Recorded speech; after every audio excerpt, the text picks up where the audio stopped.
Gentlemen of the press, we have called you today to brief you about happenings in the state as it relates to managing security ahead of the 2023 governorship election in the state. It is imperative for you as newsmen to be abreast of developments in order to report them correctly, accurately, and objectively. The recent happening at Ejulin was a necessary stitch in time, led by security agents in the state to rid adverse state of criminality. For the opportune time, we reiterate our endorsement of the operation that has brought down insecurity in that area by over 40%. The late Kabir Bala, popularly known as Okwo, was a terror in the East, kidnapping and raping young women and housewives, and terrorizing the entire Kogi East. Motorists traversing the state were subjected to Okwo levy, to the embarrassment of the state, among other acts of extreme intimidation and criminality. Chapter 4, Section 33 of the Constitution of the Federal Republic of Nigeria talked extensively about various rights conferred on the citizens of Nigeria, one of which is the right to life. Nobody is contending that it is one of the most fundamental rights. And in the charter, you have it, and I quote, "We hold this truth to be self-evident, that all men are created equal and are endowed by their Creator with certain inalienable rights, that among these are life, liberty, and the pursuit of happiness." So it is not in doubt that the right to life is the foremost fundamental right of any citizen of a country. But these rights have limitations. Kabir Bala opened fire on security operatives with the intent to murder them. According to the report by the security agencies, they engaged his gang at this point, and he was neutralized in the process.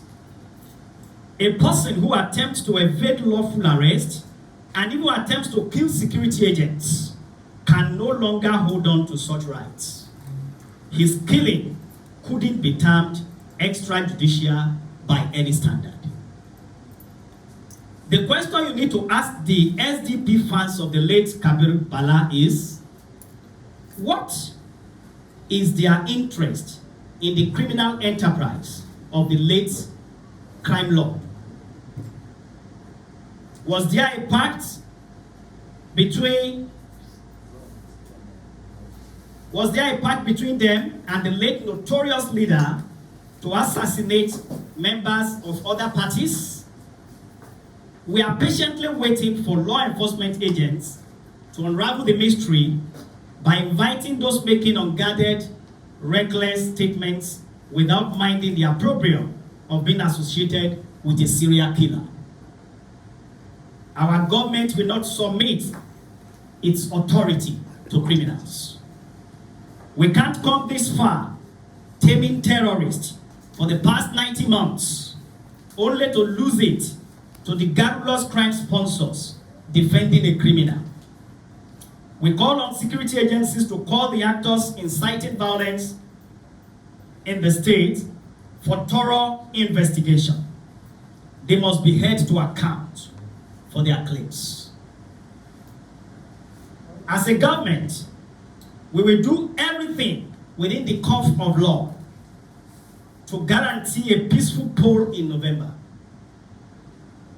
It is our responsibility to give confidence to our people that they are free from attacks while exercising their franchise.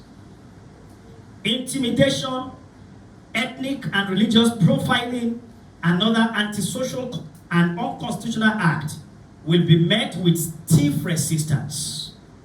It is our duty to the people to create a conducive atmosphere for all to vote any party of their choice. Thanks so immensely for your attention.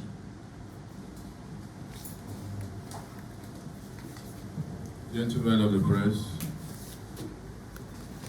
Like I did say at the commencement of this press brief, that the Commissioner for Communication has always been newsmen's delight.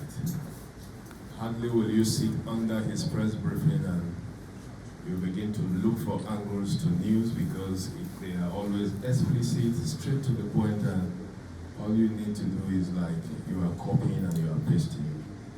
But for the purpose of this particular press briefing, I'm sure that on the minds of journalists, some who are seated here, some may still want to pick a question if there are areas they think they are not clear about. So on that particular note, we'll just be taking 4 questions for want of time. We'll just signal by a raise of hand, then I will welcome you. So we'll take questions from Bolu, we'll take from Ayobami, we'll take from Oibo Saliu, and then we'll take from Shegu Channel. That will be 4. So let's begin with Ayobami. Honorable Commissioner, sir, some days ago, a barrister on a live television alleged that it was Kogi State Governor Alhaji Yahaya Bello that was orchestrating extrajudicial killing in the eastern flank of the state. What can you say about this, sir? Do we take all the questions so that he responds, or we take them one after the other? Extrajudicial killing. Okay, I think we should take it one after the other, because from the response, there might be other questions that would happen. One of the most basic elementary of the study of law is the fact that you have fundamental rights, and those fundamental rights have limitations. Where your right stops is the place at the point that the right of the other person starts. You cannot claim that you have right to life and therefore take other people's lives, evade lawful arrest, engage security agents in a gun battle. At that point, legally, under Section 33 of the Constitution of the Federal Republic of Nigeria, that has stripped that person of that right. It is very unfortunate that the person making such wild, unfounded, politically jaundiced accusation on the television was a lawyer. That's quite unfortunate. That should be one of the basic things he learned in school. But like they say, ethnic bigotry has a way of coloring objectivity. So we cannot blame him for that. But that cannot be termed extrajudicial killings. How will he tell the people that the man had killed? Kidnap their wives, kill them, kill their children? How are you going to tell those people that when it was resisted, when he wanted to kill security agents, he was neutralized? That amounts to extrajudicial killing. That's quite unfortunate. Coming from a lawyer makes it even more unfortunate. Thank you. Mr. Bolu. Honorable Commissioner, sir, the senior advocate of Nigeria is working. Welcome, sir. You mentioned SDP in your statement, and that takes me to yesterday. Just yesterday, the SDP campaign office was touched in daylight by some hoodlums. The state government has come out to say, to condemn it actually, but in some quarters, they are still saying that the handwriting is pointing towards the state government. We would like you to make more clarification on that, sir. Thank you very much. As a government, we have zero tolerance to anything that is criminal. And that's why the state government came out with a very strongly worded press statement yesterday, condemning the attack, and also inviting law enforcement agents to ensure thorough investigations so that the perpetrators will be brought to book. Not only that, when they are brought to book, that will also serve as a deterrent to others who might be planning as such. But to lay the accusation that it is a particular political party that's behind the vandalization could be very spurious and untimely. They should leave the investigations to security agents. Anyone that is found to have a hand in such will be brought to book. your party does not matter. Your party will never save you from facing the full wrath of the law. Law is a standard and it is applied to persons. It is applied not based on religion, not based on ethnicity. It is going to be a standard that will be applied to ensure we have peace and tranquility in the build-up to the 2023 general elections. So it is condemnable, and I'm using this opportunity again to call on the DSS director, the Commissioner of Police, the commandant of the NDA, of the NSCDC. All of them should come together and ensure thorough investigation of the matter so that the perpetrators will be made to face justice. Thank you. Honorable Commissioner, sir. Just some few days ago, the SDP candidates alleged that the state government ordered some of the royal father in the 3 senatorial districts not to receive him, because I personally interviewed him and that was what he said. I want to know how facts are these allegations, sir. The solution to frivolous allegations is to ensure that people who make such allegations are made to defend it.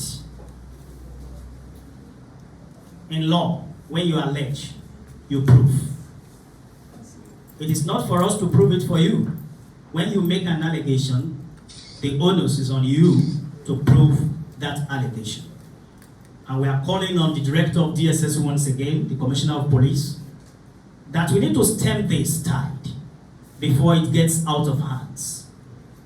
Muritala Yakubu Ajaka should be invited, and he should be made to produce copies of the circular sent to the royal fathers. It is something that is very sensitive to the existence of our state. Our royal fathers are respectable personalities. They are leaders, and they should not be ridiculed by someone who is a political desperado. You cannot slaughter the integrity and credibility of our royal fathers on the altar of political desperation. So we expect Muriajaka to prove this allegation, and we are giving him only 7 days on our part.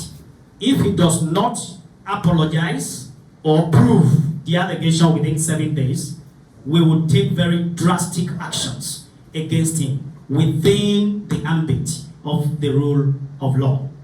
By the way, I want to set the record straight. The candidate of the ADC went to see the Atai Gala. He went to see the Obaru of Kaba. He went to see the Ohinoyi of Ibirala. Nobody stopped him. There was no circular stopping him. Why is it that it is just one person, the same person who attempted to obstruct and assassinate the governor on the Lokoja-Abuja highway, is the same person that is alleging that his office has been burnt, is the same person that is alleging that they've told royal fathers not to receive him? Come on, I think the media people should ask him questions, hard questions, that would unravel his intent. Is he coming to contest an election, or is coming to divide our state along ethnic and religious lines? We need to ask him very hard questions. And I think he will be able to answer those questions. We give him only 7 days. After 7 days, we will take drastic actions against him to prove his allegations. We are in a democracy. We are under the banner of constitutionalism. He cannot come and then think that he will continue to trample the law. We will not accept that at all. Honorable Commissioner, sir, based on your explanation, it seems that the SDP candidate and the party have been making a lot of allegations against the state government. Why is it that the state government have refused to take action if all these allegations are true? Or is it that maybe the state government is afraid of opposition parties in the state? I want to know. I want to make it very clear that as the state government, we create a level playground for all political parties. Governor Yahaya Bello is the governor for all the people in PDP, APC, ADC, SDP, even people without party, he is their governor. 1. 2, in the last 90 months, this administration has worked so hard to unite the people of the state. In terms of appointment, in terms of projects, in terms of programs, Yahaya Bello has united the state more than any other governor in the past.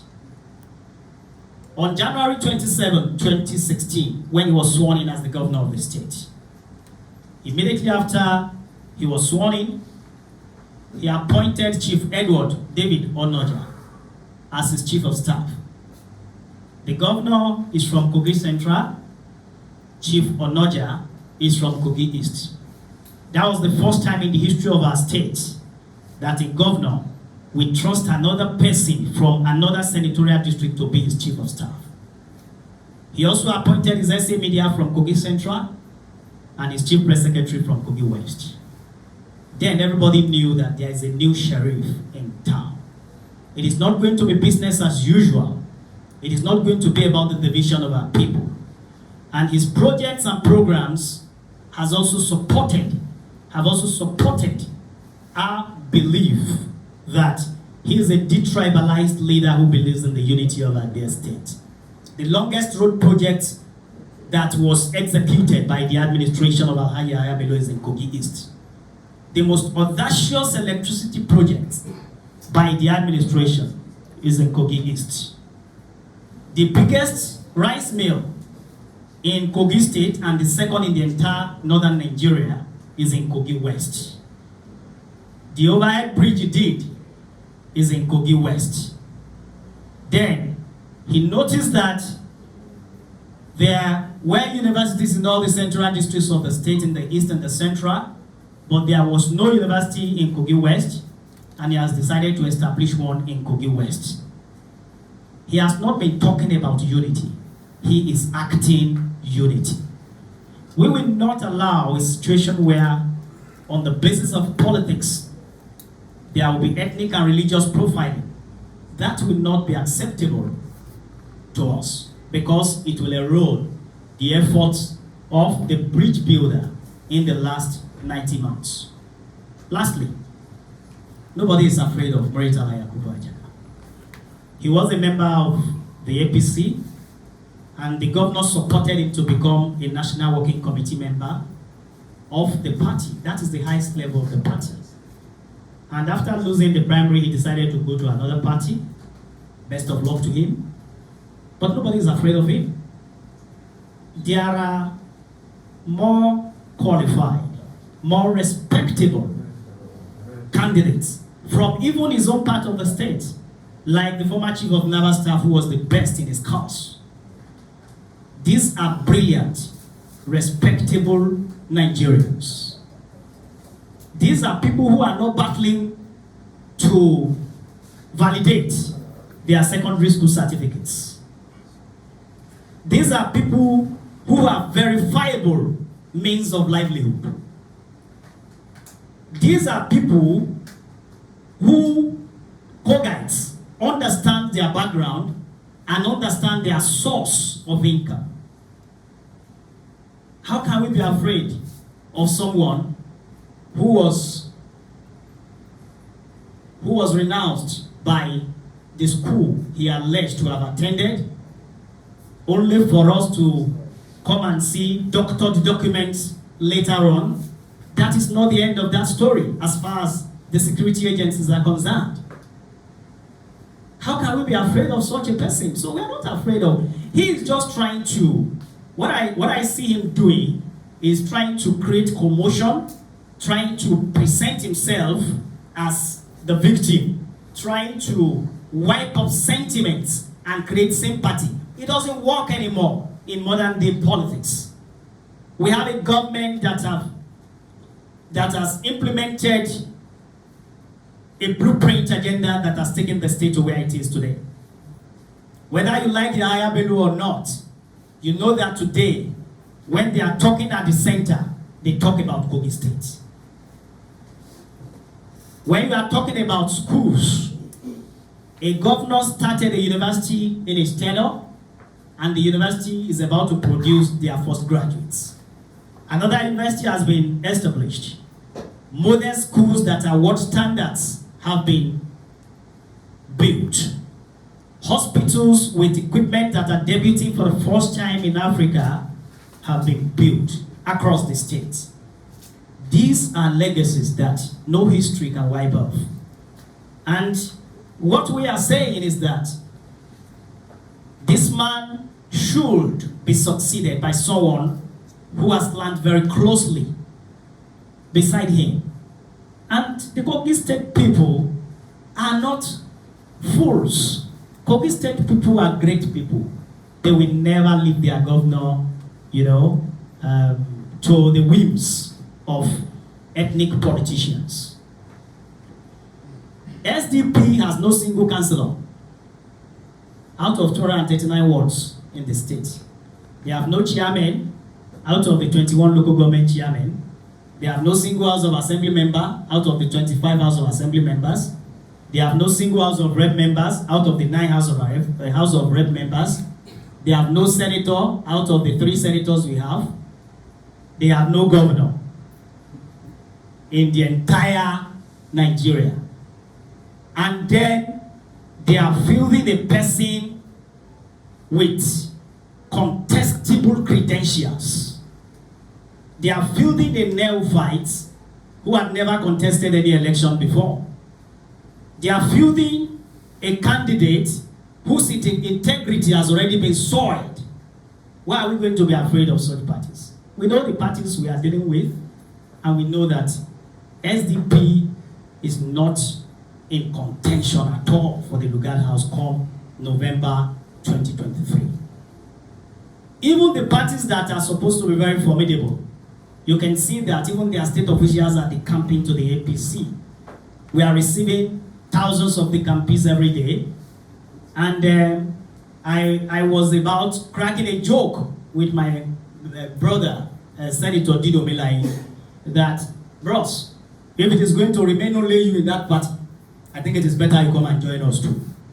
Because everybody is leaving. State officials, local government chairmen of the party, ward chairmen of the party, members from across the 21 local government areas of the party. Is desolate as we speak. ADC will tell you that they are a part of APC, right? And APC has a candidate already. Those who are smart politically will know that there is no difference between the two parties. Those who have done commercial law, they know what it means when you are talking about merger and when you are talking about takeover. Thank you and God bless you.